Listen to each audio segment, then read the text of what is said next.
Report came out today in CBS Sports and I think NBC Football had it, Pro Football Talk, that we learned that the Packers not firing GM Brian Gutekunst actually led to the split of Rodgers and the team. So, was the sole reason of the request to fire Gutekunst based on the decision to draft Jordan Love, from your understanding? Yeah, I think it's a little bit more. I think it's probably a lot more complex than that. I think Aaron obviously, probably didn't like the fact that Jordan Love was selected. I think that goes without saying. But I think there were some other transactions over the course of time, the way that Charles Woodson was handled, and Randall Cobb and Jordy Nelson, and a lot of, even Jake Kumaro he's mentioned in the past.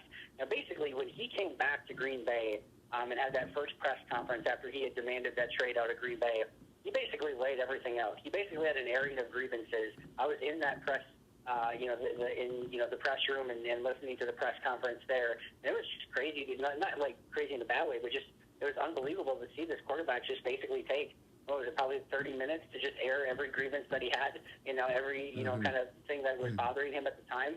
He kind of laid everything out, back then. And I think a lot of it was to do with, obviously, them drafting his replacement. I think some of it was on the communication. I think some of it was how they treated previous players, not involving Aaron in those discussions a little bit more. I think it was a lot of different things over time. And, whatever that ultimate one thing is, clearly there was a disconnect between Aaron and Brian.